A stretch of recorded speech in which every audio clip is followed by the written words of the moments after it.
No drama who's going to go number one. It seems like that's going to be Cam Ward to the Tennessee Titans. And so we can take a look. I think we have your mock draft, and we'll get some of the information. We'll go through all these picks. So here's the top 16 that we see. So Cam Ward, number one. Yeah. Chris has said on the podcast he likes him almost as much as the Caleb and who we saw last year, and Jaden Daniels from Washington. Yeah. How high are you on Cam Ward? What do you think his ceiling is? I like him a lot. I would have had him over a couple quarterbacks last year. I definitely would have had him over McCarthy. I think I would have had him just because of the physical traits over Bo Nix. And Bo had a great rookie season. No, but I'm with you. From a prospect. From what you do in the prospect. Right? Yep. I said I would have probably made him 3. I probably would have still had him behind Caleb and Jaden. Yep. But in the mix with them going, I don't know. He's worthy of being in that combo. That's the thing. He's worthy of being the number 1 overall pick and thinking you can restart your franchise or reset your franchise with him because the arm, the playmaking ability, and the demeanor. Those are the 3 things. Right. Like, people are going to follow him. He's got a big-time arm, and he makes plays out of structure. When you have those 3 things, you can coach up a lot of the rest. So Cam Ward is justifiably the number 1 pick in this draft. Tennessee will do that, and I think it's the right choice. Yeah, with you all the way. Minus 10,000 to be the number 1 pick right now, so Las Vegas agrees with you guys as well. And it is becoming more and more clear, or at least Vegas thinks it is, on who's going to be number 2 and number 3, and it's exactly Seems what you this have way here. Travis Hunter is now minus 300 to be the number 2 pick going That's to the Browns crazy there. how much and that moved. Abdul Carter minus 250 to go to the Giants or whomever is picking number 3, and that's how you see it here. Yeah, I think it feels like, too, that Hunter would play more receiver for the Browns. I think he'd be the top receiver in this draft if you evaluated him just as a wide receiver. Agreed. So I have no problem with that decision if that's the route they go. The Giants with Carter is more interesting. Ooh, baby. Because you just have to take him at 3. That's my take. Like, you have to take him. But I think you also then have to trade Kayvon Thibodeau. Yeah, or it's just it's just 1 year with all 3. You of ride them. it out. Either way, Yep. you ride it out. You don't give him the 5th-year option, and you just go there because they haven't extended the 5th-year option to him yet. I don't believe. I don't think yet. Maybe Pete will be able to look that up as we talk about that. But I'm with you. Abdul Carter, we're talking, like I said the other day, comes around once every 5-6 years, this type of guy. He's Micah Parsons. He's a Lawrence Taylor. You pair him with Brian Burns, Dexter Lawrence inside. The Giants have something that would be an elite unit that could be game-changing. I would pray for that to happen for the New York Giants. And I'm with him on Travis Hunter at number 2. Travis Hunter is a top 10 pick at wide receiver.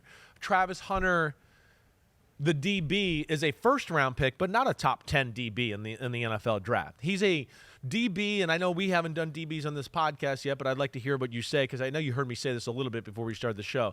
He's not an outside shutdown island corner, and I know Ahmed's heard me say that. He doesn't have the long speed to run with certain receivers in football. That's the reason you don't see 70 and 80-yard touchdowns for him at receiver. Right. It's a lot of good 15, 20, 25, 30, right? But that's about where it is. I look at him as more as a talented secondary player, almost like I brought up the name Honey Badger before. Safety, nickel, read the quarterback's eyes. If the ball gets near him, he's going to pick it off, right? He's a player, but he's not the guy you want to go, hey, go cover Malik Neighbors for 40 snaps man-to-man. That's not what he is. He will get toasted by people like Malik Neighbors. Yeah, and so people have said this is, Pete was talking to me before the whole thing, and it was just like, it was a wide open draft. And then it was like, oh, Cam Ward's going to go number 1. And now it's like, okay, Travis Hunter's going to go number 2. Oh, wait, Abdul Carter's going to go number 2. The draft now starts at 4. Right. The draft now starts at 4. And I know this is going to be an interesting discussion because we've done wide receivers, and Chris is not as high on Tetairoa McMillan out of Arizona. If you were the GM of the New England Patriots, you would take him number 4. This is a brutal spot for New England because you're just praying you get either Carter or Hunter if you're them, and you don't. So you start answering the phones and see if anybody wants to come up and take Ashton Jeanty or whoever it may be. But if you're stuck in this slot, this is definitely one of the more bold picks of the draft. I have him 10th overall, so I don't have him 4th overall. Yep. But, man, they need somebody with contested catch ball skills for Drake May. They need that kind of perimeter target, that big-bodied target. And the flip side of this is I don't think Will Campbell's a tackle. So I'm not taking Will Campbell at 4. I think he's a really good player. Right. He's a guard. And we'll talk about him in a couple picks. Yeah. But New England, if there was a franchise left tackle in this spot worthy of being the 4th overall pick, it'd be a no-brainer. Some people will tell you that's Will Campbell. I don't view it that way. I don't think so. So I I'm went with the there. receiver. Right. Will Campbell, to me, is one of the guys I brought up a little bit on Monday of like, things I don't understand about the draft, right? And everybody talking about he's a definite top 5 pick and a tackle. And not that I'm done with O-lineman yet, but I've seen enough to know there is no way he's a tackle in the NFL. He's a guard. So if New England wants to take him at 4 or somebody wants to take him at 5 or whatever, just know you're taking a guard. It's not that. And maybe he's Quentin Nelson. Right. And if that's the case, then so be it. Then, okay, I'm down for that, right? But usually a guard is not taken at that spot. It's rare. It really is rare, right? We've had some that have been taken to that spot for tackle, then moved to guard. Brandon Scherf, right? Remember him? He was kind of taken that way, and it was like, wait, no, that's not really. But okay, he's had a good career as a guard. But yeah, I think Will Campbell goes to guard almost immediately. Might be like Skoronski. Yeah, exactly. It was like, oh, college tackle for years, but we're not looking at you there. No. It's as we know, the NFL is a different animal, especially when it comes to the edge, because of the way the edge is played, and of course the actual players that are on the edge in the NFL. Both of it is a different game than the college game. So if we can put up your top 16 again, there, your top offensive lineman taken is the guy out of Missouri, Armand Membu, going to the Jets. So you think he's the best offensive lineman? I think he's the best tackle. Yeah, I think he's the best tackle. He played right tackle for Missouri this year. I think that's where he's comfortable. He's actually a guard recruit coming out of high school, and felt like for a long time he had a guard body. He was actually listed an inch shorter than what he came in at. So a lot of people were like, is this guy 6'3", 330, looks like a guard? He's not. He's over 6'4". He does carry 330 pounds really well with how explosive he is in his lower half. Right. He's got a bigger wingspan than Campbell. He dumps people in the run game. He gets after you in the run game. You watch the Oklahoma game. I mean, he was on their ass from the first play of the game, and he was letting them know about it. But the tape's phenomenal. When you are explosive in your lower half like him, you don't have to overset against pass rushers. I thought Campbell did, and that's why he got his face crossed over a couple times. I don't see that with Membu. Membu, to me, it's all there to be a legitimate right tackle, and that's the Jets' biggest need right now. I got no problem with that at all either. And you're right. His lower half is real, to where he doesn't have to overplay anything. I mean, that's the good thing. He's got good feet, and then he knows that if I got to move my feet, because he's so powerful down there, he can anchor in pretty damn good from what I've seen to this point too. You're putting your Raiders. But hold on, we got to hit on something here. What? Because Tetairoa at 4, right? I just want to hit on that a little. You didn't get to talk about that. Well, yet? we just to hit on it because I think it's interesting conversation. I don't want to see you guys fight. That's no, why I was we're not going to fight because here. you heard me say too. Okay, before the show.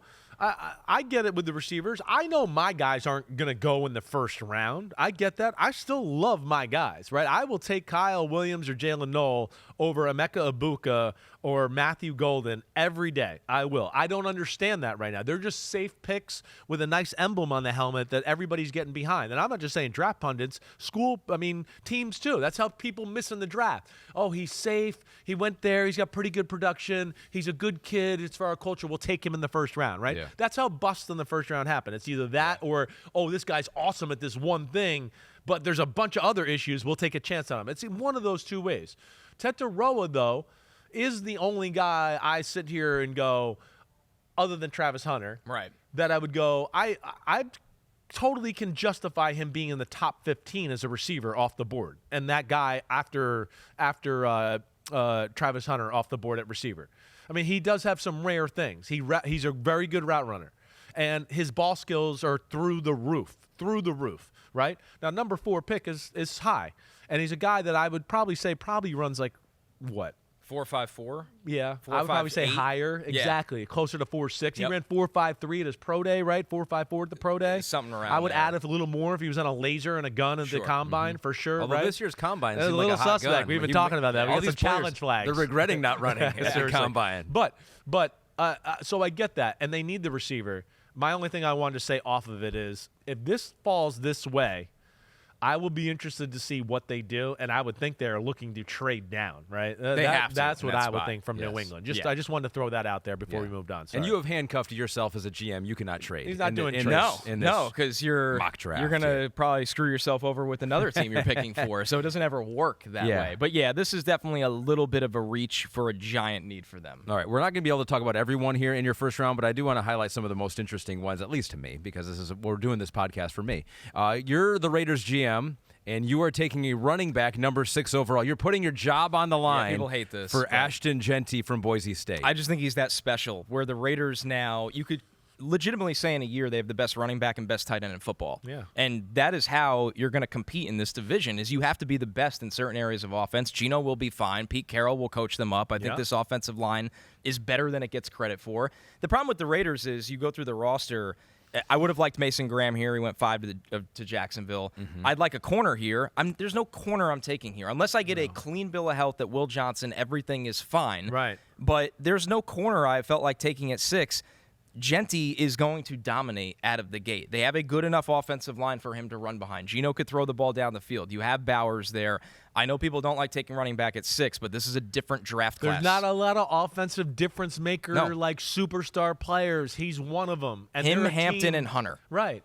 And the tight ends. Yes, and then they're void of those guys on their roster. So I can totally get behind that. I don't think Jeanty, number 6 to the Raiders, is crazy at all for all the reasons he talked about. And it's Pete Carroll. He's going to want to run the ball and play through the defense a little bit. He's not going to want it to be just Geno throw it 40 times a game and do that type of stuff. That's not the style of ball they're going to play. All right, so some of the playmakers at tight end, you have a couple of them here in your top 16.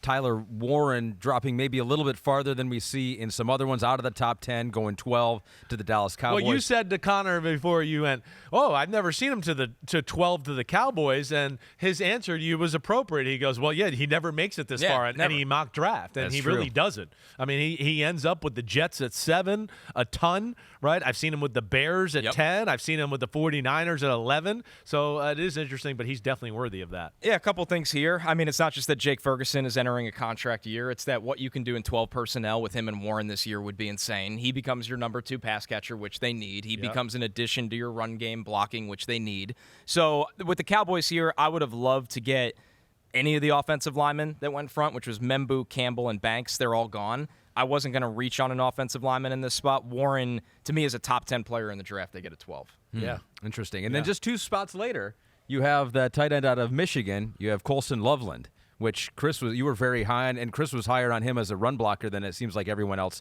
out there too. But you have him pretty close to Tyler Warren here. He's incredible, and he's bigger than people realize. Yes, which is going to help in the run game. Right. He's a very refined route runner. He might have the best hands in the draft. I would say like him, Jack Besh, a couple other guys are in that combo. Yeah. His hands are phenomenal. The Colts need a presence in the middle of the field. Yep. It was Warren or Loveland all day here at this spot. Yeah, I feel that all the way. I'm still surprised when you say that like people question his blocking a little bit. All right, what do you think about his blocking? Well, when you run the ball 40 times a game, like you're going to have Yeah. a few plays where you miss the ball. I mean, when you run the ball every play for a second half of a game, right? You're going to have a few when you're blocking Abdul Carter and Chop Robinson. I mean, okay. Yeah. You're going to have a few here and there. What he could do on the move in the run game because of the athleticism impressive. he has is really, really And he impressive. tries to finish people. That's what I like. It's there. The want-to's there. That's the biggest thing with him. So now you're going to have a running quarterback under center, whether it's Richardson or Daniel Jones, Jonathan Taylor, and then Loveland's athleticism, both as a run blocker and pass catcher.